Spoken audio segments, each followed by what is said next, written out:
Joining me now on the Screenlately show is an old friend of mine who I've not seen in years. I think the last time I saw you, Joanna, was at the Houses of Parliament, which I'm sure you frequent quite often.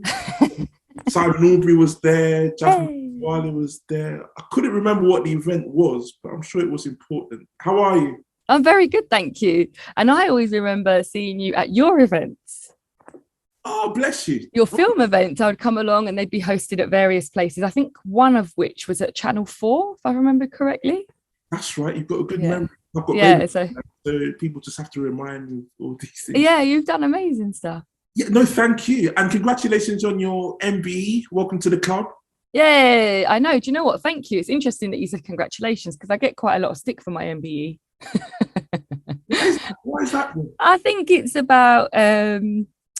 when you're in a role where you're talking about inequity, racial disparity, inclusion, accessibility, of course, people are particularly sensitive, and rightly so, around racism, and its relationship with empire. So, of course, when you then are an advocate for equity for all, and you're kind of doing a lot of the proactive work that I've been doing, and people like yourself have been doing, I guess when you then accept an MBE, which many feel that, historically is at the heart of some inequities, they kind of wonder why you would accept or join that. And I think we've seen in the past sort of many people that are from ethnic minority backgrounds and in particular Black people have declined, haven't they, their honours for reasons related to racial disparity, etc. So I don't know, I very rarely get congratulations, if I'm honest. How about yourself? Do you get congratulations?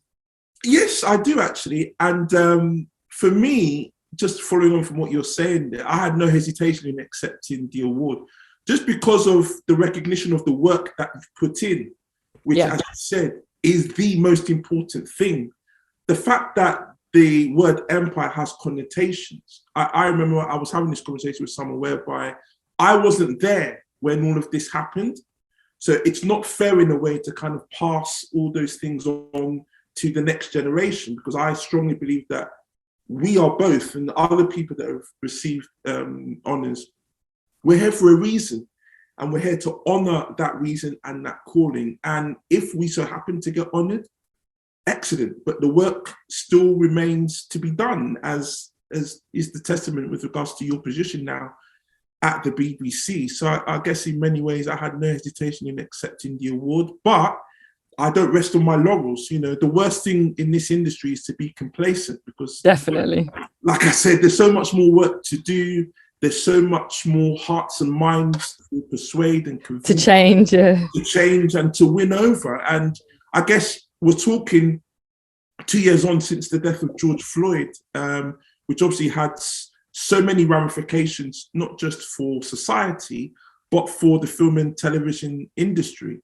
Take me back to the 25th of May, 2020. Do you remember where you were when it all happened? That's a really good question. I don't remember where I was, but I imagine, because that was during lockdown, wasn't it? So a lot of the time during that period, I was glued to a screen, running all the workshops and doing the sort of inclusion audits that we do within my consultancy from the comfort of my sort of desk at home. I've never watched, to this day, the clip of George Floyd dying. I haven't been able to. I've never watched it, and I don't think I'll ever be able to watch it, if I'm honest, because it's just too harrowing for me, even in how it's been described to me. So yeah, I've never watched it. I recognize, though, I remember ringing my dad when things like that happen. I always ring my dad, who is from Ghana, and I always talk to him about those things because I recognize that his journey as a Black male, both in Ghana but also here in the UK, would have been one of kind of experiencing some of these racial inequities firsthand. So often when things like that happen, I always just talk to him about it, because I recognize that there's going to be a firsthand experience that he might be able to share with me and educate me on, and also a historical experience. So taking me through sort of anecdotally what certain times were like, because I read about it, I've read about it loads, and I read tons of books on various areas of history and around social exclusion, etc. But sometimes when you like anecdotally, the stories sometimes bring that period a bit more alive, and lots of sociologists talk about it. And that was what half of my degree was in. So I've got the kind of studies, I've got all the kind of theoretical understanding of that stuff. But I remember speaking to my dad about it from a more personal experience, and he obviously highlighted that that's not the first time that something like that has happened, and not the first time that something like that has happened and had a huge response from society. So I felt really sad by that, because I felt, so in some ways we've progressed so much, and in other ways we just haven't progressed at all. And I think obviously that was in the US, and while we may not have captured things like that on video, as in what I mean by that is someone being killed on video here, there are still numbers and stats around those individuals who are killed in police custody, or being unfairly treated through the criminal justice system, etc. So we have our challenges here too, but I think at that time it just made me really, really think about inequity. And the bit I was really saddened by, if I'm honest, was this whole all lives matter kind of response that we got. So now I know that BLM, of course, is a political movement, and there's lots of things, if you go on the website, that the BLM, Black Lives Matter movement, is asking for. So I think where people were getting confused was that, yes, there is the movement and there's what they're asking for, and then there was, I think, others' interpretation of BLM and the term Black Lives Matter. And I think like lots of people were just kind of saying that the lives matter. They wasn't necessarily co-signing the asks of the political movement.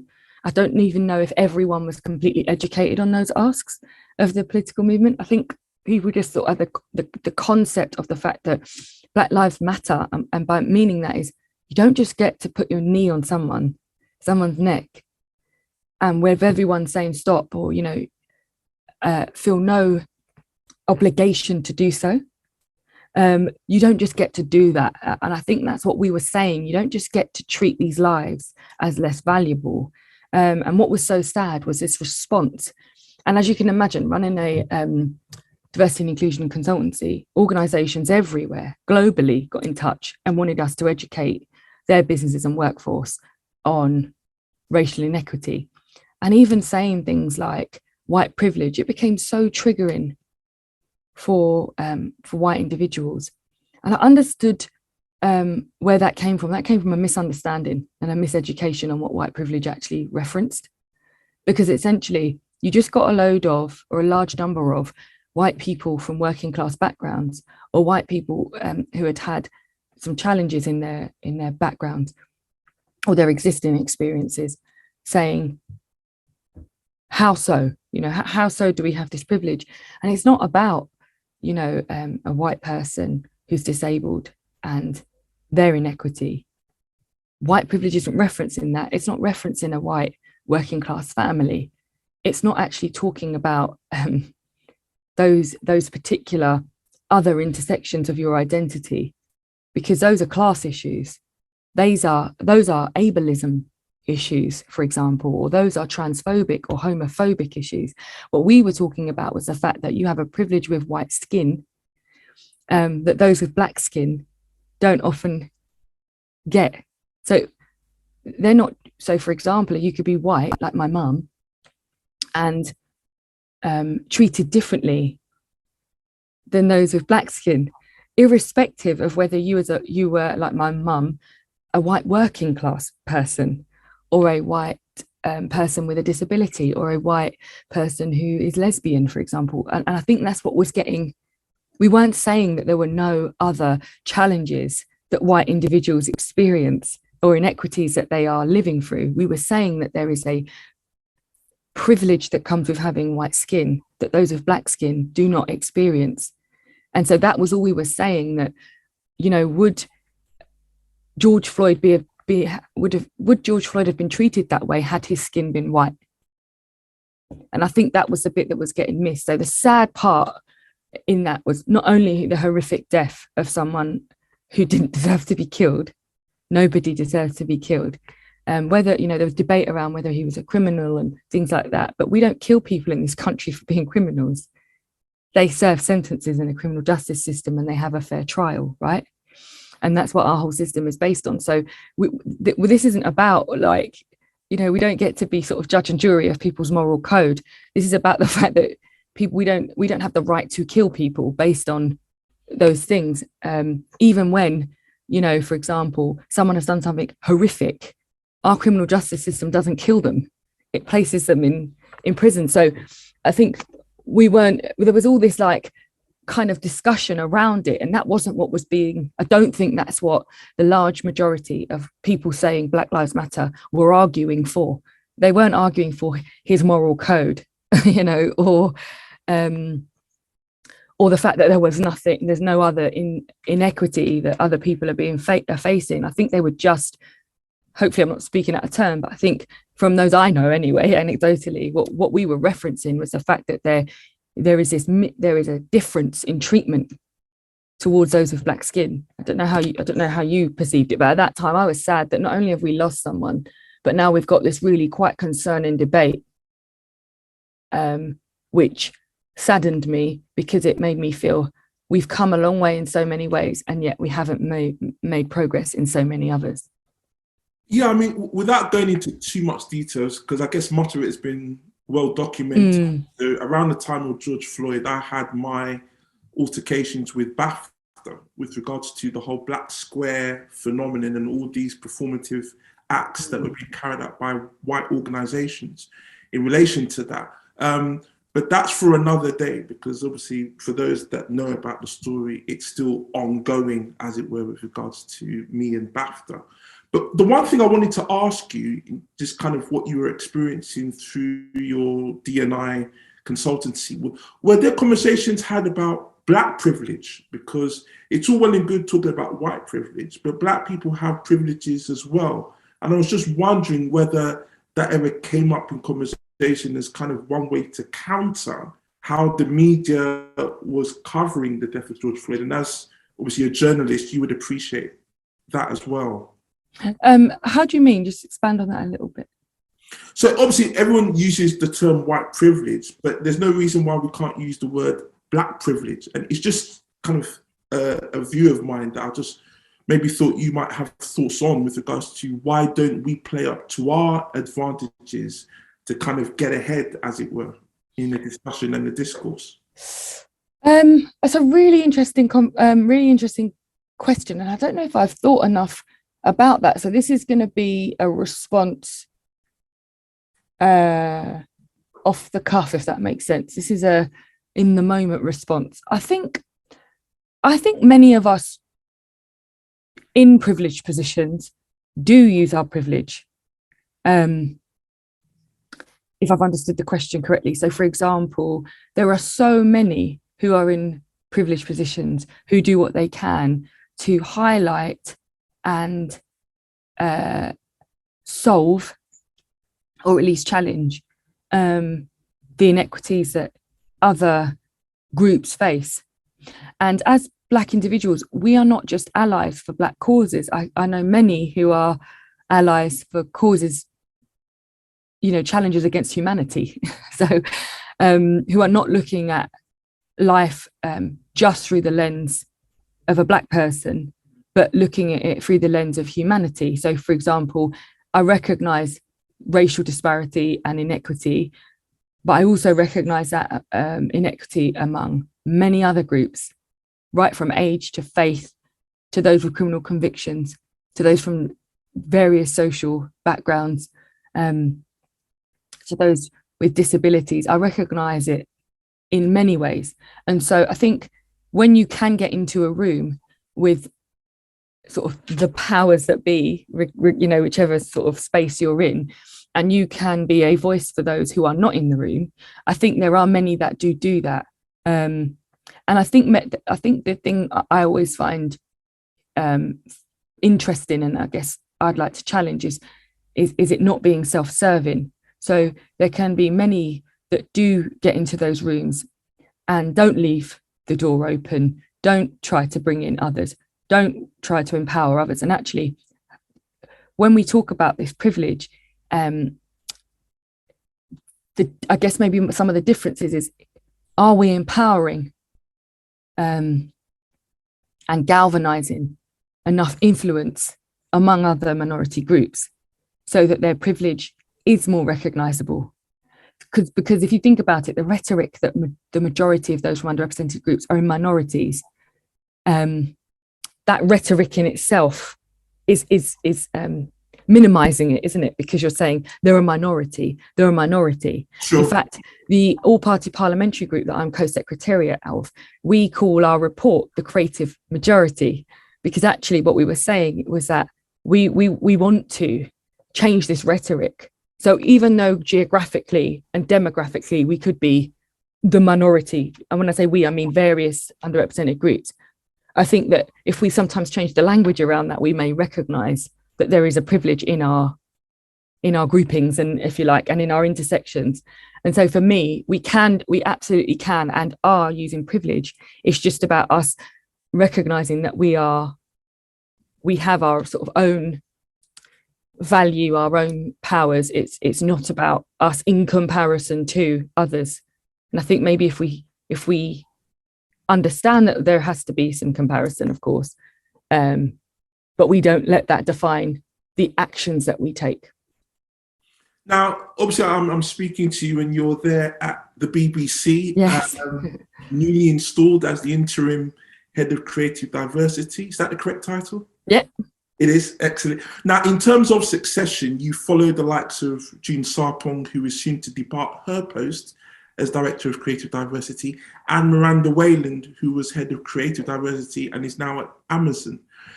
Give us an appreciation of the challenges that they have faced in those roles, and subsequently what they've been able to accomplish in that time at the BBC. So I can think really about, so in terms of data, things have moved along. So, and all of that, because I'm only 4 weeks in, but I've seen the data. So I know that we have made progress in some areas, not necessarily in all.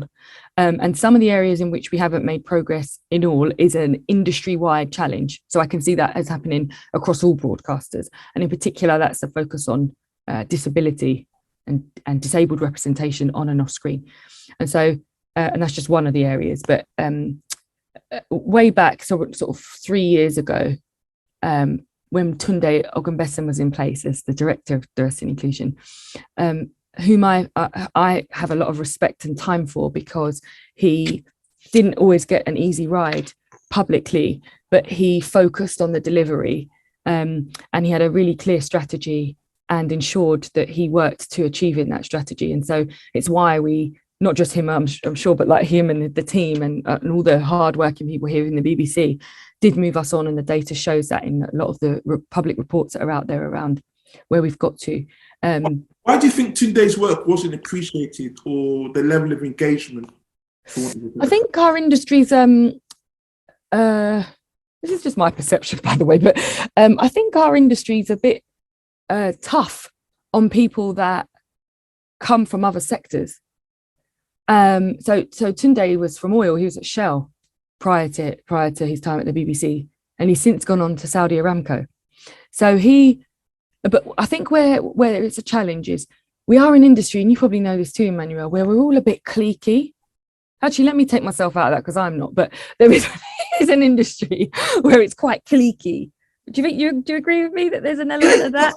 No, there's cliques everywhere. Yeah. And so I think when someone comes in from the outside, everyone challenges their credibility because they're not friends with, they don't know, they didn't work here, they hadn't been in this space for that long. And they don't appreciate actually that coming from an external perspective, you can bring so much change. It's so interesting because with the APPG that we run, Alex and I run, we did roundtables that were, so just to give some context to the APPG, for example, we were trying to establish effective practice around diversity and inclusion. And so we asked the industry, the creative industries, in its entirety, so everything from publishing to arts and culture. And then we had a roundtable that was learning from other sectors.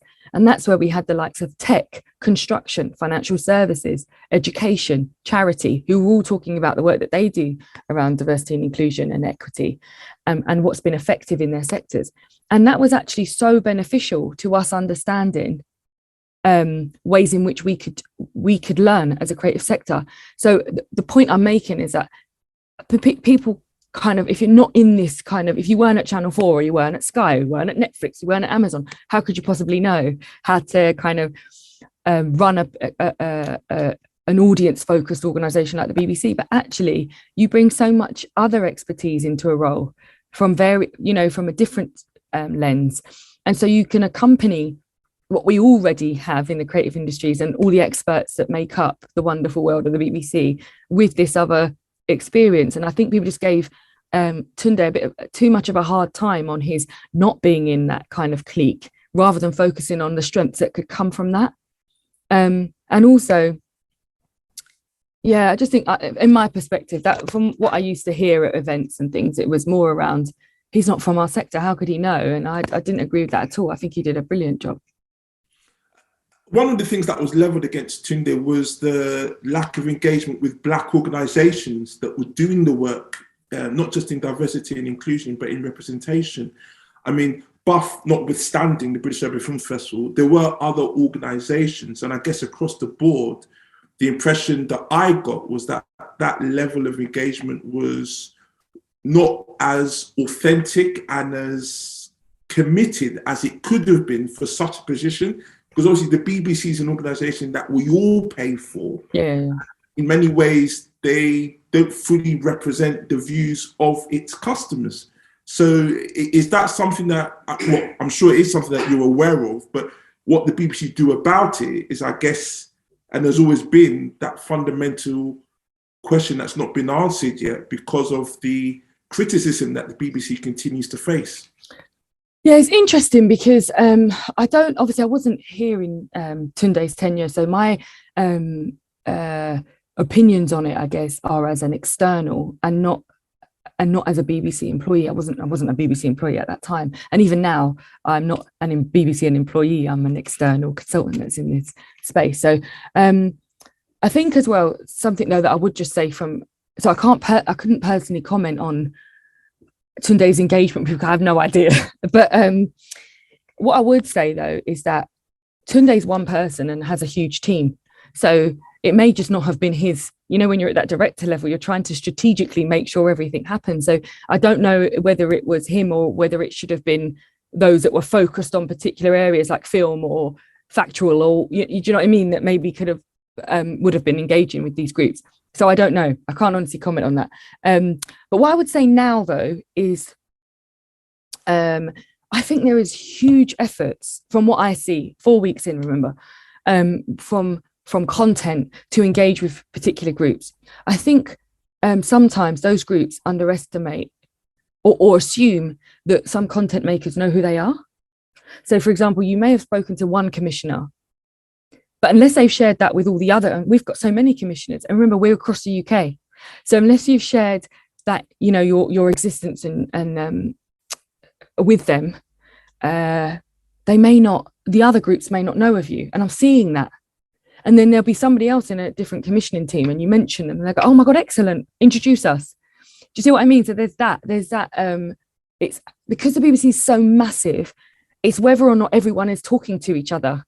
So sometimes you might feel like you haven't got the traction in one space, for example, but it's massive. So, and people are kind of heads down doing things. They just may not have mentioned you to the person even sat next to them. if that makes sense. But could the BBC do more to make sure that? So that's what I was going to come on to next. Yeah, that's what I was going to come on to next. So that's all I would say in terms of if you have engaged with people, don't stop at that one person. Look elsewhere from your own proactive position. Yeah. In terms of the BBC, I think all of us could do more. It's a industry and not specific, not media sector specific. I say this to companies that are working in financial services, professional services. You too can be proactive in finding these individuals. I've got a column out today, and the one question I'm asked all the time is, where is the diverse talent? How do we engage with them? And I always wonder to myself, how do you not know where they are? And that's down to their how they look for talent, where they look for talent. So absolutely they could be doing more. And in the instance of the BBC, of course they could be doing more. And I think I can say as someone that's here now, and I think people want to do more. I think sometimes they're and this isn't to defend them, I think they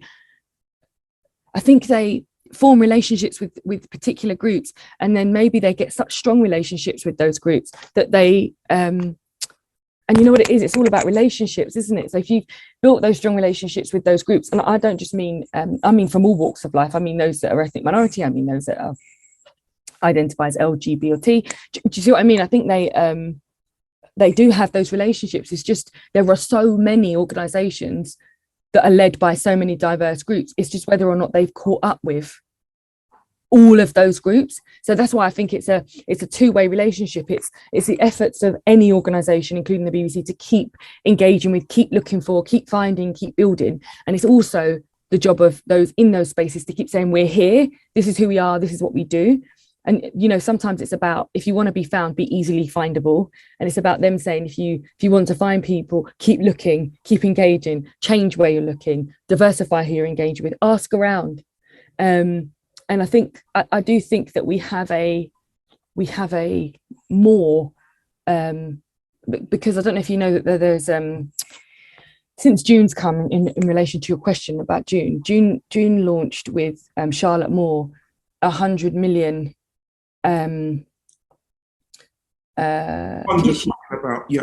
million commissioning spend, which meant of the existing commissioning spend, they were at least hoping to see 100 million spent with a criteria of three things: diverse led, diverse owned, or diverse portrayal. And so there is something about the fact that, and reports are going to come out on this soon, on the fact that content have done, and actually in some instances probably exceeded what they thought they would do in year one.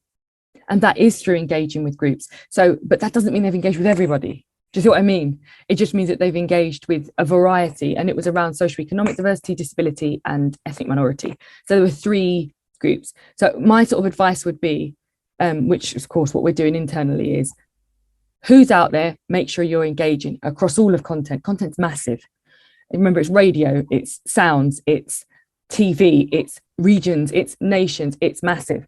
And then it's also making sure that you as an organisation out there, and not you personally, Emmanuel, but just people generally, make themselves very, very visible. And just because you hadn't got very far with one person doesn't mean you can't flag yourself somewhere else.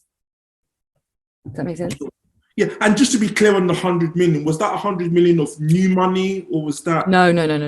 And there's a whole page on this. I think it's really important, because I don't know where, but I get the sense that there's been a sort of miscommunication or misunderstanding around what that 100 million was. There's a page actually on the BBC that has 100 million commissioning spend with a whole page of FAQs, which explains exactly how it works. It wasn't new money. It was just of the commissioning spend that the BBC has for commissioners to spend. They were just saying that in a commitment to see more diverse portrayal, engage with more diverse owned and diverse led organisations, that they were going to at least sort of spend 100 million, and this is the criteria. And they announced it in the hope that all those groups that they weren't already kind of engaging with would know that this was a new commitment, and would, if they'd felt maybe disengaged with, would re-engage or reflag themselves in a way. Sure.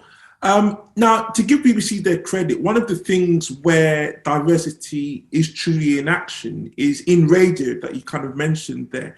Now, I know every Sunday night across the BBC radio network, all wherever you are in the UK, you get 2 hours of Black content. So in London, for example, you have Joanna Abeyie 8 till 10. Hey, Dutton. In Derby, you have Devon Daly, 8 till 10. And then in Bristol, for example, you have Kevin Philemon. So across the UK, you have that black spot, as it were, 8 till 10 on radio. I mean, there's no reason why that can't be translated to television. I mean, I'm just kind of thinking out the box here. Is that something that could translate to television? And if so, through what means could that be a possibility in order for content to be given that national platform? Do you know what? It's I feel like I'm not equipped to answer that. And the only reason why I say that, it's not me dodging the question, it's that no, I'll put you on the spot, to be fair. Yeah, and TV works slightly differently, doesn't it? Because just trying to think as an audience member, like I think it works slightly differently in that trying to think, like, do we have, I don't watch enough live television. I watch stuff on iPlayer. So I'm just trying to think, because I can't think of a schedule, but I'm trying to think where there's the You mean the regional aspects of it? Because obviously that radio format that I mentioned is all regional, even though it's very much with a Black emphasis. Yeah, but it's also about I'm thinking, like, what slots on telly are there where it's like a regular show? Sure. Do you know what I mean? I was trying to think, like, I know we have this, I'm trying to think of the daytime. I'm never in the house in the daytime. So I'm just trying to think, like, in terms of daytime. Yeah, that's a good point. I think. Like, and then in the evening, it's like, what do we watch? There's the soaps, isn't there? And then there's usually something else, which I can't really remember, because I watch everything on iPlayer. I don't have enough time to watch it live. Yeah. So I'm not sitting there where I'm going, oh, this could have been a slot for that, or because I'm not watching TV via that way. So I don't feel that equipped to answer that, if that's I hear you. No, I mean, just from what I watch, I know that in news and current affairs, for example, when they go regional, they would commit a slot to that. So I think Inside Out, which is current affairs, so I've done some shows on that. So I think they do. Inside Out, I think, does cover quite a few. But yeah, anyway, carry on. So, for example, I do think they do a few. Yes. That's what I'm pretty sure that's run by Dippy, and Dippy is really open to getting a broad range of subjects in that. Yeah. Yeah, so that's kind of regionally based. So again, whichever part of the country you are, you get your own kind of Inside Out. And then when the politics was on with Andrew Neil, the show, Daily Politics or Sunday Politics, they had a regional opt-out, that's the word I was looking for, where for 20 minutes, if you're in London, you get your news from Westminster, Scotland, etc., etc., etc. But in terms of you and your legacy at the BBC, what do you think that looks like? Do you see yourself having this role full time, or? Yeah, so I am literally I'm here for 6 months. So I've had to recognize that there's not going to be too much time for a legacy, because culture change doesn't happen in 6 months. What I have made my priority, though, is during this time is making sure that the creative diversity unit is working productively and effectively with content. So while the CDU doesn't get to commission, it doesn't have that power. It is here to advise, consult, support, and provide expertise to content teams who are against some of these goals that we've committed to externally. So what I want to make sure in this 6 months is that we are doing that at a very high standard, and we've got a strategy in place that means that the CDU team, and a very talented team of individuals that work across disability, social economic diversity, ethnicity, and LGBT and more, and class, for example, that we're making sure that that the content teams get the most value out of those expertise so that they can portray the audiences and all their diversity across the UK. And so that's what I want to make sure is working as well and as effectively, like a well-oiled machine as I possibly can, because I don't have the advantage of time to create new things. I can only create a strategy that actually will be effective, and also products, if you like, and processes that ensure the effectiveness of that. So I've had to be really realistic with myself, and that's difficult because I'm really ambitious and I care so much about this subject. But in actual fact, if I want to do the audiences, license fee payers, if I want to serve them correctly and well, I need to make sure that what the BBC does have in place is working as effectively. And I say effectively as in, is it making a difference? Because we can say best practice, but what does that mean? So I'm really interested in effective practice. So are we as a CDU giving our content makers, commissioners, what they need to portray audiences on and off screen? And that means having a strategy in which to do that, in which audiences start to clearly see it. So I'm just hoping that I'm able to stabilize and create a strategy that allows whoever comes in after me, and the person that comes in after June can continue that. So that's kind of what I've had to be realistic about. Yeah. One last question before we go. Now, as we are on Choice FM, our listeners will be eagerly wanting to know whether you in fact were a fan of the old Choice FM back in the day. I'm sure you were, because you're around that long. And also, would you have a favorite track that we could play at the end of this interview for our listeners? So 2 questions in one there. Oh my God. Okay. So Jenny Francis was absolutely the best. I loved her. I listened to her nightly, every night. I can't remember if I'm going to say the right name, but when Lucy and The Breakfast Show, I'm so sure it was Lucy, and what was that gentleman's name? I want to say Kevin J, but I feel that's not right. Martin J. Do you remember they had The Breakfast Show? That's right, yeah. And their chemistry for me was like the best. I used to listen to it in the morning. I loved it. They were so funny. Yeah. I thought she was great, and I thought he was great. I loved them together. And then I used to also love Kat and Richard Blackwood's show. I think it was on a Saturday. I used to find them two so funny, like so funny. Oh God, I remember those days. Also though, Choice FM Weekender, I only went to one of them, but they were great fun too.